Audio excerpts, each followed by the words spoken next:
Assalamualaikum warahmatullahi wabarakatuh. Perkenalkan, nama saya Adam Syabila Lapullah, NIM 220301500035 dari kelas PJKRB. Baik, pada kesempatan kali ini saya akan membuat video pembelajaran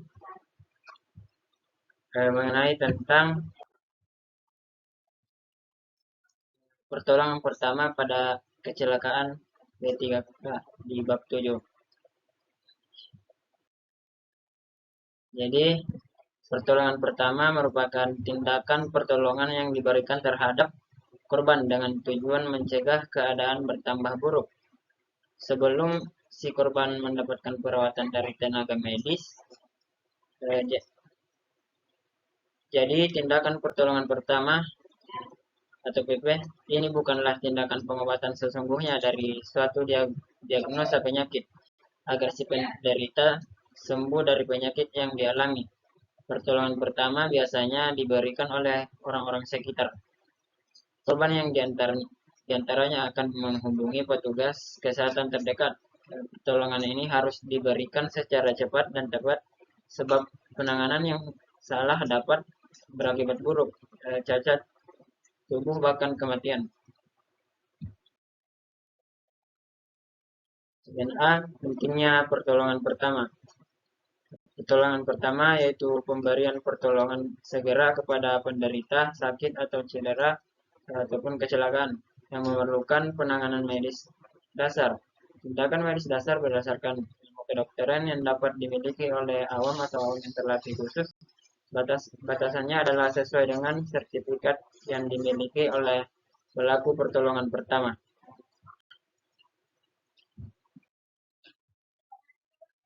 Tujuan pertolongan pertama. Adapun tujuan pertolongan pertama adalah A. Menyelamatkan jiwa penderita, B. Mencegah cacat, C. Memberikan rasa nyaman dan menunjang proses penyembuhan. Dasar hukum memberikan pertolongan ada pasal 531 KUHP. Barang siapa yang menyaksikan sendiri ada orang dalam keadaan bahaya maut, lalai memberikan atau mengadakan pertolongan kepadanya penderita, sedang pertolongan itu dapat diberikannya atau diadakannya dengan tidak akan mengkhawatirkan bahwa ia sendiri atau orang lain akan kena bahaya, dihukum kurungan selama-lamanya 3 bulan atau denda sebanyak-banyaknya berupa 4.500. Jika orang yang perlu ditolong itu mati, diancam dengan sanksi KUHP 45,165,187 304 S 400,478 525 566. Lanjut. Terus bagian B, prinsip dasar.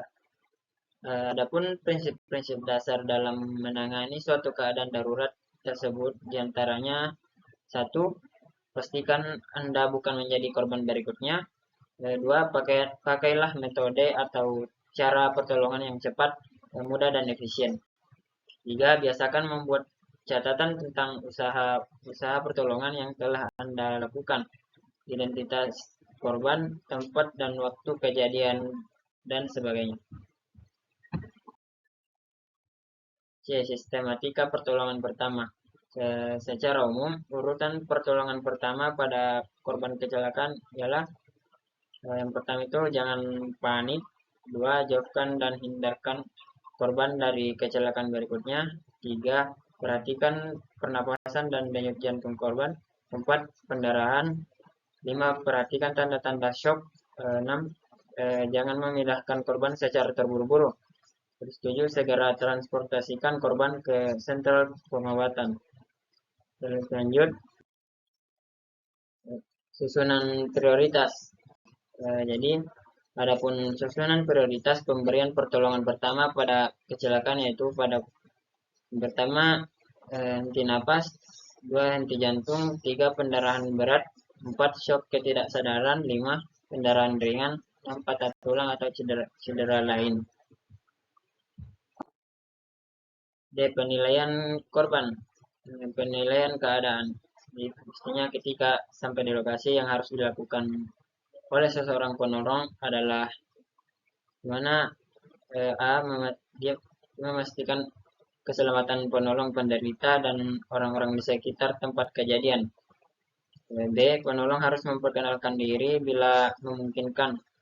C. Menentukan keadaan umum, kejadian, atau mekanisme cedera. D.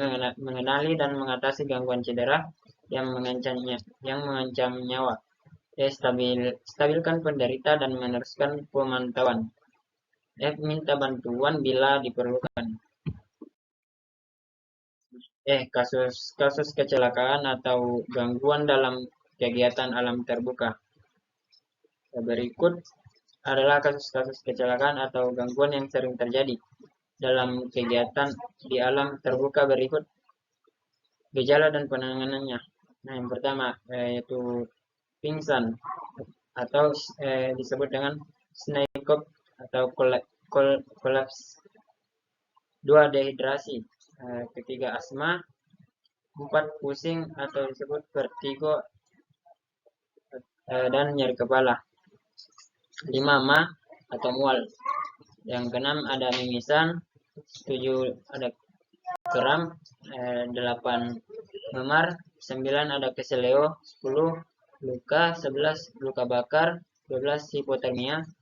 13 keracunan makanan atau minuman. 14 gigitan binatang. Evakuasi korban adalah salah satu tahapan dalam pertolongan pertama, yaitu untuk memindahkan korban ke lingkungan yang aman dan nyaman untuk mendapatkan pertolongan medis lebih lanjut. Ada prinsip evakuasi. A. Dilakukan jika mutlak perlu. B. Menggunakan teknik yang baik dan benar.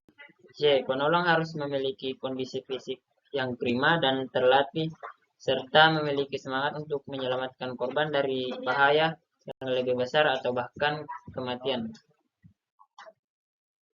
Alat pengangkutan. Dalam melaksanakan proses evakuasi korban, ada beberapa cara atau alat bantu. Namun, hal tersebut sangat tergantung pada kondisi yang dihadapi, pemedan kondisi korban, ketersediaan alat, yaitu A. Manusia dipondong untuk korban ringan dan anak-anak, digendong untuk korban sadar dan tidak terlalu berat serta tidak patah tulang. Terus ketiga dipapah untuk korban tanpa luka di bahu atas, dipanggul atau digendong. Yang terakhir merayap posisi miring.